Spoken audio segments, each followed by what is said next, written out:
তো হ্যালো বন্ধুরা, এই ভিডিওতে আমি তোমাদের সরস্বতী ঠাকুরের খড় বেঁধে দেখাবো। তো কী করে আমি করছি সেটাই তোমরা দেখো। তো আমি তোমাদেরকে বলেছিলাম যে আমি সরস্বতী ঠাকুর বানানোর ফুল ভিডিও দেবো। তো এখানে আমি খড় বাঁধার ভিডিও দেখছি। প্রথমে এরকম 3টা করে কোণে এরকম ভালো করে বিছিয়ে নিতে হবে। দেখো আমি কীভাবে বিছিয়ে নিয়েছি, তোমরা দেখলে আশা করি বুঝতে পারবে। এরপরে আমি কিন্তু খড় বাঁধার কাজ শুরু করে দেবো। তো তোমরা আস্তে আস্তে দেখো এবং ডিটেলিংয়ে স্কিপ না করে ভিডিওটা পুরোটা দেখতে থাকো, তাহলে তোমরা দেখলে হয়তো বুঝতে পারবে যে আমি কী করে করছি। তো প্রথমে আমি একটু খড়কে ভালো করে উল্টিয়ে কোণে ভালো করে বেঁধে নিচ্ছি। এরপরে কিন্তু আমি একটা একটা করে পা সেট করে দেবো। তো কীভাবে আমি পাগুলো সেট করছি, যেহেতু আমি ঠাকুরটা করবো দাঁড়িয়ে, সেক্ষেত্রে আমি কিন্তু ভালো মতো পাগুলো সেট করে নিচ্ছি। তো তোমরা হালকা হালকা করে দেখলে বুঝতে পারবে। আমি ভাবলাম যে এই ভিডিওতে হয়তো আমি ভয়েস দিব না, কিন্তু এর আগে একটা ভিডিওতে আমাকে একটা ভাই বলেছিল যে একটু ভয়েস দিলে ভালো হবে, তার জন্য আমি কিন্তু ভয়েসটা দিলাম। আর আমার ভয়েসটাকে একটু অ্যাডজাস্ট করে নিও, কারণ আমি একটু থতলে যাচ্ছি। তার জন্য এখন তোমরা পুরো ভিডিওটা না টেনে দেখতে থাকো, আশা করি তোমরা নিখুঁতভাবে বুঝতে পারবে। আমি ডিটেলিংয়ে সব কিছু দেখিয়ে দিয়েছি।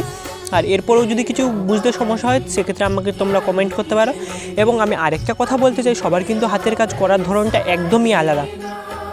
হ্যাঁ, আমি এই কথাই বলছি, সবার কিন্তু আলাদা। আমিও অন্যভাবে করার চেষ্টা করেছিলাম, কিন্তু আমার হয়নি। আমি ছোটো থেকেই কিন্তু এরকমই করে এসেছি, তার জন্য আমার বড়ো হয়েও এইরকমই হচ্ছে। আর সবার কিন্তু হাতের কাজ আলাদা আলাদা। এক্ষেত্রে কিন্তু কেউ এরকম বললে না যে ভাই তোমার একটু হাতের কাজ হচ্ছে না, সেক্ষেত্রে কিন্তু আমার অনেক খারাপ লাগে। তো খারাপ লাগার বিষয়টা অন্যভাবেও বাঁধা যায়, আমি দেখেছি। কিন্তু আমি অন্যভাবে বাঁধতে পারি না গো, যেটা কথা বলতে আমি যে এরকমটা পারি সেরকমটাই বাঁধছি। তো এখানে দেখো আমি বলতে বলতে হাত বেঁধে নিয়েছি। এবার তোমরা পুরো ভিডিওটা না টেনে দেখতে থাকো। আমি বাকিগুলো আর কিছু বলছি না, যদি বুঝতে কিছু অসুবিধা হয় সেক্ষেত্রে তোমরা কমেন্ট করো, আমি কমেন্টের উত্তর দিয়ে দেবো।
পেলে যে আমার খড় বাঁধার কাজ একদমই কমপ্লিট। এটা হচ্ছে ফাইনাল লুক। এরপরে কিন্তু মাটি লাগানোর ভিডিও আসবে, তো সেটা দেখার জন্য অবশ্যই চ্যানেলের সাথে জুড়ে থাকো। আমি ওটাও কিন্তু লং ভিডিও দেবো, আর সরস্বতী ঠাকুরের সব ভিডিওই কিন্তু আমি লং ভিডিও দেবো। আর দেখে কোনো জানিয়ে কীরকম লাগছে।